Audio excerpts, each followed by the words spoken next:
Bonjour Madame Gaquière, vous êtes directrice de l'établissement de l'ensemble scolaire Bellevue-Marie-Rivier. Et donc nous sommes ici pour parler de nouveaux projets pédagogiques mis en œuvre dans votre établissement. Est-ce que vous pouvez me dire quelques mots sur la raison de cette vidéo et de ce projet? Bonjour Stéphane Ouzil. Merci en tout cas d'être présent aujourd'hui fin juillet pour faire l'enregistrement de cette vidéo. L'objectif, je m'étais engagée auprès des familles, qui est le principal destinataire, de pouvoir informer et expliquer le nouveau projet pédagogique 2021-2024 qui s'inscrit dans la continuité de celui que nous avons vécu cette année. Et le 25 juin, il y a eu un conseil d'établissement extraordinaire qui a permis à tous les acteurs de se réunir, élèves, parents d'élèves, professeurs, professionnels aussi de l'enseignement, pour construire des outils à destination des familles, des élèves, des professionnels de l'enseignement, mais aussi des personnes extérieures, pour mieux appréhender et comprendre de façon très explicite le projet. Donc la vidéo, elle s'inscrit aussi dans cette dimension de communication. Quelle a été l'origine de ce projet? Est-ce qu'il y a eu des éléments en particulier qui vous ont amené à concevoir un nouveau projet pédagogique, à vous dire que vous alliez travailler de façon différente? Alors des conditions à la fois on va dire extraordinaires, parce que c'était en mars 2020, premier confinement. Donc on s'est retrouvé un petit peu seul, le conseil de direction. Moment opportun, comme dans toute situation de crise, pour réfléchir. Et on va dire de façon très, très simple, c'est une question organisationnelle, donc liée à la réforme du lycée. C'est comment faire rentrer dans l'emploi du temps avec une montée en terminale de la réforme. Et donc à partir de là, on s'est dit mais on ne peut plus être dans une logique traditionnelle d'enseignement et d'être dans une logique de cumulation, de juxtaposition. Donc ça ne rentrait pas dans l'emploi du temps. Et à partir aussi d'un diagnostic qui avait été effectué cette fois-ci en septembre 2019 auprès des enseignants, des élèves, apparaissait un mot-clé, c'est le mot temps. Voilà. Et une course après le temps. Donc on s'est dit, mais peut-être qu'il faut repenser le temps autrement, un temps d'enseignement, un temps d'apprentissage, des temps différents pour être aussi en relation avec les élèves. Donc ça, c'était la genèse du projet. Et à partir de là, on va dire que ça a détricoté, ou comme une toile d'araignée aussi. Et on a été très très loin pour aboutir en effet au nouveau projet pédagogique qui s'est mis en place, en tout cas une première mouture en septembre de l'année qui vient de s'écouler. Septembre 2020. Septembre 2020. Très bien. Alors justement, vous avez réorganisé le temps, vous avez réorganisé la façon de travailler à l'intérieur de l'établissement. Qu'est-ce que ça a changé concrètement pour les élèves et pour l'établissement lui-même? Alors, en quelques mots, le projet, comme vous l'avez dit, c'est repenser et organiser le temps autrement. Donc le temps, il ne s'étire pas, il ne s'étend pas. Il n'était bien sûr pas question aussi d'enlever du temps, mais de se dire que peut-être il y avait une réflexion à avoir pour une organisation différente. Et donc l'idée a été de pouvoir dégager du temps. Donc on est passé de cours de 55 minutes à 45 minutes pour mutualiser donc c'est 10 minutes. Et à partir de ces 10 minutes, nous avons organisé des dispositifs, on va dire, d'apprentissage différents, donc au service des élèves. Donc les enjeux sont avant tout pour eux, c'est pour eux qu'on a monté tout ce projet. Donc c'est-à-dire d'être davantage en relation, plus proche de l'élève dans toutes ses dimensions. Donc c'est de là qu'est né un dispositif qu'on appelle l'APIPP, c'est l'accompagnement personnalisé individualisé, qui est animé par le professeur principal, où de façon très privilégiée, il va rentrer en relation avec toute sa classe, mais l'idée surtout était de travailler en petits groupes ou aussi en individuel pour l'aider dans son parcours d'élève, pour faire le point aussi sur sa scolarité. Et puis quand bien même le temps qu'on peut accorder à chacun, on a pu le démontrer, peut débloquer beaucoup de situations. Donc avant tout, c'était cette relation, créer en fait davantage de relations. Et puis le deuxième aspect, c'est de pouvoir travailler autrement, sortir du cours. Voilà, donc avoir des dispositifs qu'on appelle des ATP, des ateliers de temps personnalisés, qui eux sont reliés aux disciplines. Ils peuvent être aussi transdisciplinaires, interdisciplinaires, pédagogie de projet. Et à partir de là aussi, c'est pour répondre davantage aussi aux besoins des élèves. Donc l'objectif, c'est que les élèves puissent, dans une logique aussi de travail par compétences, ça c'est important, c'est ce qui a été justement développé aussi par la réforme. Donc il y a eu l'école, le collège, le lycée, les compétences arrivent au lycée, comment est-ce qu'on les développe, comment est-ce qu'on les évalue et comment est-ce que les élèves sont davantage acteurs de l'acquisition de leurs compétences. Donc ça a interrogé le triangle pédagogique, la relation de l'élève au savoir, la relation de l'élève aussi au professeur, comme on en a parlé tout à l'heure. Et l'objectif, c'est justement de pouvoir que les élèves, chacun puisse identifier leurs propres besoins et fasse appel à ces dispositifs, comme des ATP, pour soit en effet consolider des compétences, les retravailler, mais pour certains aussi aller plus loin, parce que tous les jeunes sont différents et le besoin étant différent, on essaie d'adapter notre pédagogie. Et puis aussi, j'allais dire, c'est le projet de Marie Rivier, c'est l'audace, c'est l'innovation pédagogique. Et c'est l'occasion, ces petits temps d'ATP, c'est un peu comme des bulles pédagogiques, où pour les professeurs, ils peuvent aussi développer leur créativité, ils peuvent enseigner aussi autrement, et donc pour les élèves, d'apprendre autrement et être, on va dire, gage de réussite aussi pour eux.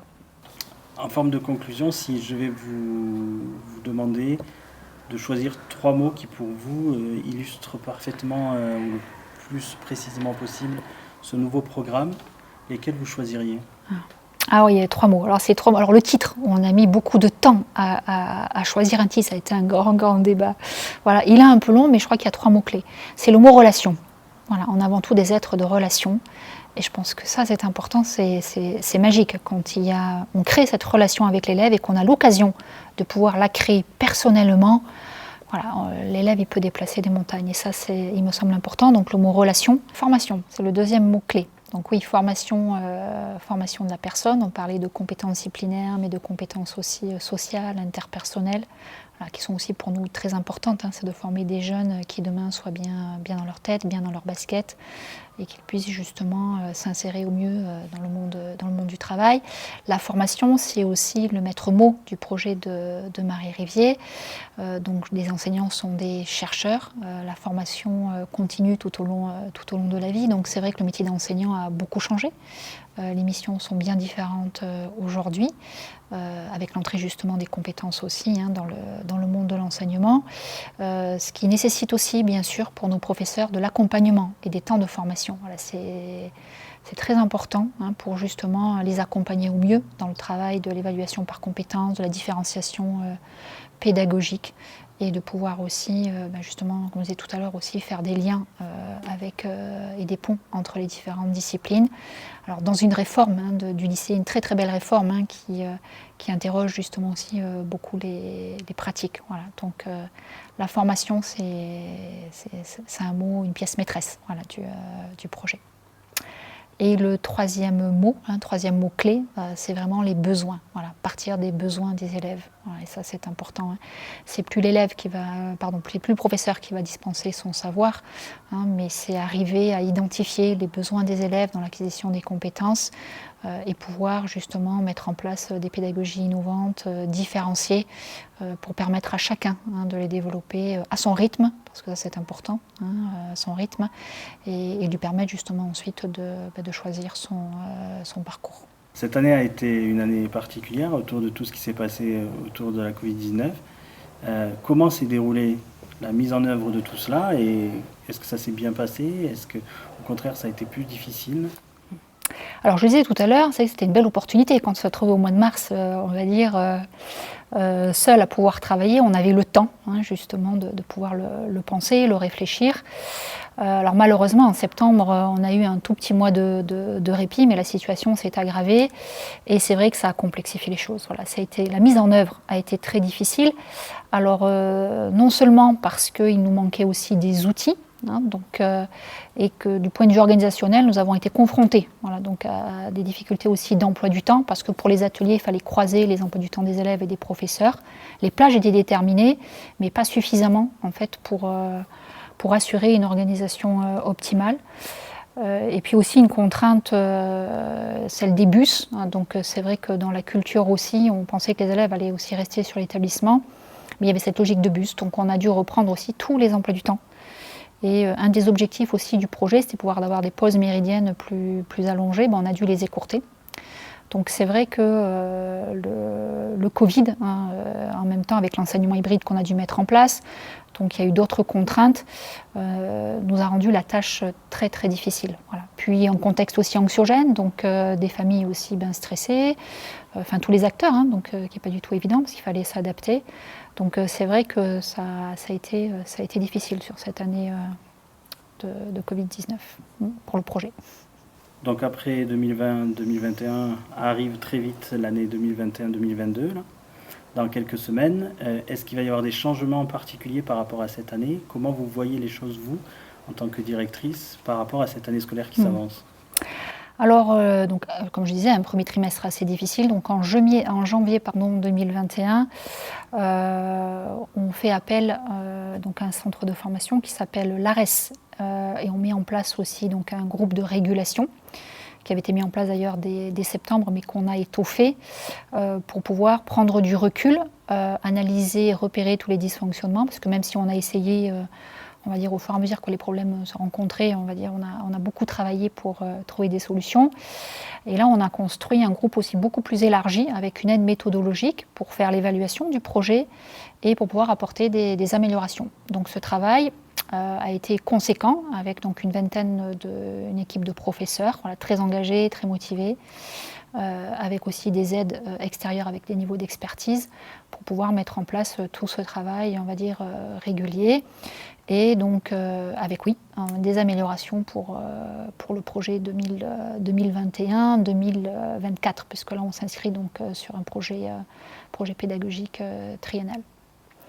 Alors les changements majeurs, et ça c'est important, c'est la lisibilité des ATP, des ateliers de temps personnalisés dans l'emploi du temps de l'élève. Parce que comme je disais, en effet, les ATP étaient fixés, donc en croisant les emplois du temps des élèves et des professeurs, tandis que là, 80% des ATP seront déjà dans les emplois du temps, donc des élèves. Donc ça, c'est un point important. Les parents n'auront pas à aller chercher l'information par ailleurs. Ça demandait aussi beaucoup d'autonomie de la part des élèves. Et pour les petits, c'était beaucoup plus compliqué. C'est aussi un des objectifs du projet, développer l'autonomie des élèves. Ça, c'est un premier point. Donc les parents pourront de façon très explicite les repérer, les identifier sur l'emploi du temps. Ensuite, comme il y a deux sortes d'ATP, il y a des ATP qui sont orange, donc obligatoires, où les professeurs pourront convoquer les élèves via école directe, donc pour participer à ces ateliers. Il y a aussi, et donc ceux-ci sont l'emploi du temps comme je disais tout à l'heure, il y a des ATP verts qui seront là donc à disposition des élèves, et cette fois-ci c'est pas aux professeurs de convier les élèves, mais c'est aux élèves donc de pouvoir aussi s'inviter à ces ateliers beaucoup plus ouverts, et ceux-là seront aussi définis sur des plages, les parents auront un calendrier, les élèves aussi, et là les élèves pourront s'inscrire librement à ces différents ateliers. Donc ça c'est important, c'est que ce soit orange ou vert, sur ces deux modalités différentes, en tout cas il y aura des calendriers dont chacun aura connaissance, et ça permettra justement de faire aussi, en tout cas pour les parents, un meilleur suivi. Donc ça c'est le premier changement. Le deuxième changement, ça concerne aussi, c'était une des questions, c'est l'équité des ateliers, de ces temps d'ATP par niveau et par discipline. Donc ça c'est un point aussi qu'il fallait qu'on améliore. Donc de fait qu'ils soient aussi placés dans l'emploi du temps à 80%. Donc ça c'est important, on a pu veiller à cet aspect-là, c'était aussi un des points qu'il fallait améliorer, une des demandes, on va dire, des familles et des professeurs aussi également. Un troisième changement aussi, c'est la pause méridienne. Donc on avait eu un effet malheureusement collatéral avec les bus. Ça sera l'autre point sur lequel je vais aussi donner une explication. Donc là, la pause méridienne, il y aura une véritable pause méridienne d'1h30, alors surtout au collège, on va dire, c'était au lycée aussi. Donc pour permettre aux élèves, parce qu'un des objectifs aussi du projet, c'est vraiment le bien-être, la qualité, pour qu'ils puissent avoir une réelle pause, c'est important. Et puis sur ces temps-là aussi, avoir des activités beaucoup plus ouvertes, comme la sophrologie, comme des ateliers de chorale. Voilà, donc des activités aussi qui laissent peut-être libre cours un peu plus aussi à la créativité.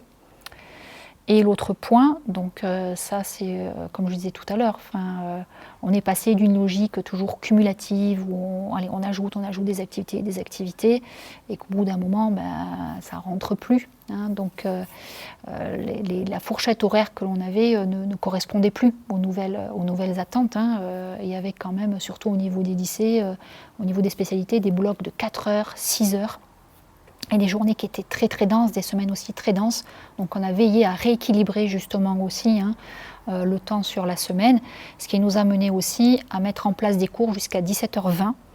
Donc ça c'est le changement, parce que donc là c'était jusqu'à 16h30, 16h45, là jusqu'à 17h20, pour les lycéens notamment, surtout première et terminale, où sont placés en fin de journée aussi des options. Voilà, donc ça c'est un des changements, voilà, pour pouvoir justement veiller à cet équilibre du travail de l'élève sur une journée, sur une semaine, des journées qui sont déjà bien remplies.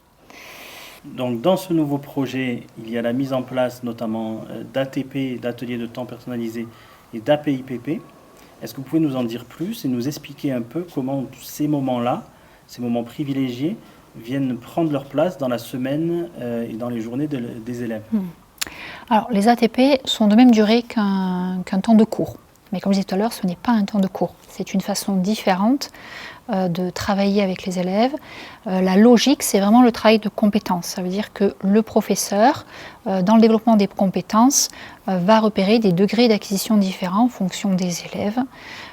Et donc là, il va pouvoir utiliser un ATP pour travailler avec un groupe d'élèves pour, par exemple, reprendre une compétence lorsqu'elle a besoin d'être consolidée.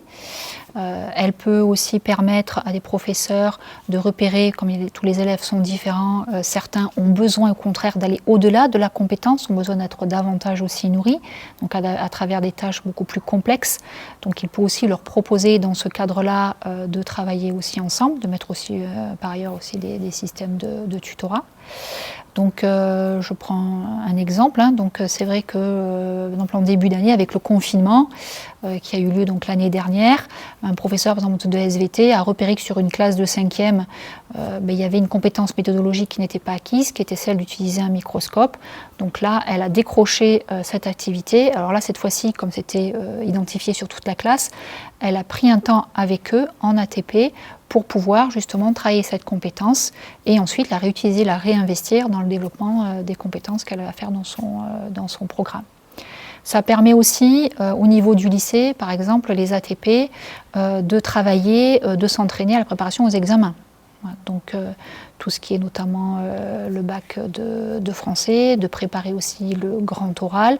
Donc ça peut être aussi des temps d'exercitation, des temps individuels aussi pour accompagner les élèves dans la préparation aux examens. On l'a utilisé aussi, les professeurs l'utilisent aussi pour monter un peu des projets interdisciplinaires. Donc sur des projets notamment en collège. Donc j'expliquais sur une classe de 4e. Donc ça leur a permis de travailler avec des professeurs d'histoire géo, des professeurs d'SVT, des professeurs aussi de lettres, donc d'associer aussi la littérature, l'art, donc dans différents champs, et de pouvoir croiser ces compétences. Ça permet en fait de sortir un peu, on va dire, des cases fermées, mais l'objectif de ces ATP, c'est davantage de faire du lien entre les disciplines et les compétences. Donc ça, c'est pour les ATP. Sur les APIPP, pouvez-vous nous en dire un peu plus? Bien sûr. Alors l'APIPP, il est vraiment au cœur du projet. Donc ce temps-là, c'est du temps précieux. C'est vraiment un temps précieux. En plus aussi, c'est un temps de 45 minutes qui est en plus de la vie de classe, où là, qui est animé par le professeur principal. Donc l'objectif, c'est justement de pouvoir coordonner tous ces ATP, de pouvoir faire le suivi, de pouvoir conseiller les élèves donc dans son parcours au vu justement du développement des compétences et peut-être lui dire peut-être que là cet ATP pourrait t'aider, tu pourrais y aller dans cet ATP là. Donc ça permet aussi, alors on parlait beaucoup de compétences disciplinaires, mais l'enjeu du projet c'est aussi toutes les compétences sociales. Alors, pour que l'élève puisse se sentir bien, mieux apprendre à se connaître, donc ça aussi c'est important. c'est une pièce maîtresse du projet. Et également, alors au niveau, puisque c'est le parcours à venir, la construction du parcours à venir sur l'orientation, hein, donc, qui commence aussi très très tôt, hein, donc on parle de la troisième, hein, mais quatrième, troisième, seconde, première, terminale. Donc c'est des temps individuels que le professeur a pour pouvoir aussi rencontrer, échanger avec l'élève, pour l'aider à construire son parcours d'orientation. Alors ces temps-là, les retours que l'on a sont très positifs, hein, ça fait l'unanimité, que ce soit de la part des élèves ou de la part des professeurs. C'est vraiment, le professeur n'est pas vu en tant que tel comme un professeur, j'allais dire. C'est vraiment une relation qui se crée, voilà, de confiance entre eux et aussi avec les familles pour être davantage plus proches, voilà, de leurs besoins. En tant que personne, important avant tout, et puis aussi en tant qu'élève. Voilà. Si je reviens un peu aux ATP, je crois que vous leur donnez des classifications par couleur. C'est ça. Vous pouvez nous en dire un peu plus? Oui. Alors sur les ATP, donc ça c'était aussi une grande question. Comme je disais, l'objectif c'est que ce qu'on souhaiterait, c'est que dans une logique de travail par compétence, je reviens beaucoup sur la logique de travail par compétence, c'est que les élèves identifient eux-mêmes leurs besoins. Voilà, si on arrive, voilà, que dans leur scolarité, ils sachent identifier, ben là, dans tel champ disciplinaire, j'ai besoin de travailler telle compétence, ça je sais le faire, mais là c'est beaucoup trop difficile pour moi, ça j'ai besoin d'aide. Voilà. Là, on aura, on va dire, acquis une certaine autonomie. Ça sera un beau défi à relever. Mais l'autonomie, elle se construit, hein, tout petit. Donc, c'est pour ça qu'on a distingué deux types d'ATP. Donc, il y a des ATP qui sont orange, où là, c'est le professeur qui va identifier le besoin de l'élève, voilà, au vu des productions écrites, orales, des interactions, des travaux effectués. Et là, à partir de ce moment-là, donc, le professeur va convier donc, les élèves donc, via école directe à participer à un ATP où le contenu sera donné, les modalités aussi seront communiquées à l'élève comme à la famille. Et puis après, il y a ces ATP verts où là, c'est l'inverse. Et là, c'est intéressant. C'est l'élève qui lui-même, donc au regard d'un calendrier, d'une proposition très diversifiée d'ATP, dit ben voilà, c'est là que j'ai envie d'aller. Et essayer d'expliquer pourquoi est-ce que je veux aller à cet ATP. Tout simplement aussi, parce que pour ça peut être, je disais tout à l'heure, des ATP qui sont très ouverts pour développer cette créativité, j'ai envie de travailler, d'explorer davantage ce champ-là, ou bien de dire, ben là pour moi c'est difficile, j'ai pas réussi, j'ai besoin de renforcer, de travailler davantage sur cette compétence, et à ce moment-là il pourra aller s'inscrire dans l'ATP dit, hein, l'ATP en question.